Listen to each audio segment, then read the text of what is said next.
Yes, it's RockBoard, the secret NES Mega Man game that never came out here. Let the jaws start dropping and the drool start flying. Wait, what in the blue bombing crap is this? A board game? Yes, RockBoard is a board game where you can play as Roll, Dr. Wily, Dr. Light, Dr. Cossack, and get ready for it, Dr. Cossack's daughter. Damn, what choices. And no, I did not forget the main character of the entire freaking series. Mega Man is way too busy dropping a deuce and helping you out with the initial menu screen to actually be starring in his own freaking game. Duh, are you high or something? Why the hell should he be a playable character? And yeah, Proto Man is no good either. In RockBoard, you get to choose one of 4 boards. You can make the goal to either bankrupt all of your opponents, or you can play to meet certain monetary and property conditions. Either works well enough. When it's your turn, you randomly move anywhere between 1 and 9 spaces. Just like Monopoly, you can buy property when you land on a space. The twist here is that while you can own a property, if another player lands on it, while they'll still have to pay you the rent, they can build their own building on top of it, forming a sort of dual ownership regardless of whether you like it or not. And if a third opponent lands on that property, the amount they owe is split between the two of you. Of course, you can build buildings on your own property if you happen to land on it again. And when you own neighboring properties, your values go up. What I found to be really cool too is that if you happen to own enough money, you can actually force your opponent to sell you a property and take it over for yourself. It adds a unique twist to the Monopoly board game video game genre.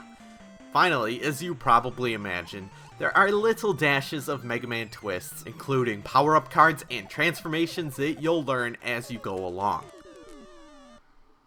RockBoard is a great concept. It's really something to appreciate because it all works. The game is objectively sound and not something I want to crap on. However, the big question is it actually fun? RockBoard is slow. It takes some time for your opponents to finish their turns, and the NES's capabilities keep this game from running as fast and fluid as you would expect from a game today. It can take forever sometimes to make your way around the board, and games can last for many hours before there's a clear winner. While I've finished games before, mostly for novelty value, I must admit that it strains my attention span each time, where I find it very hard to care by the end of it. There's not enough variety in the things you get to do, and the opportunities to employ strategy are few and far between. RockBoard is a lot more enjoyable in theory than execution. Would I have appreciated this game much more as a very young child? Maybe, but even back then, a millennium or so ago, I never thought any of these video game board games, on console or PC, were nearly as good as breaking out the actual board game and playing it with some friends and family members. While RockBoard does have the added benefit of starring secondary Mega Man characters, I'm pretty sure I would have been apathetic even back then. Video game systems were not agile enough to effectively pull off a board game and make it worth playing over an actual cardboard board game. I've had some great times with Mario Party and the likes over the years. RockBoard though, really not worth playing. The game has my full respect, but there's a certain line that needs to be crossed in quality in order to make a video game board game worth playing over an actual board game, or even just worth playing at all. RockBoard doesn't have it. Honestly, I can't think of any games from the NES generation that have it.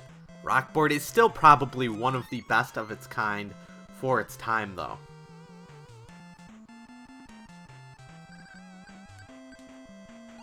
Wily and Light's RockBoard for the NES receives a 3 out of 10.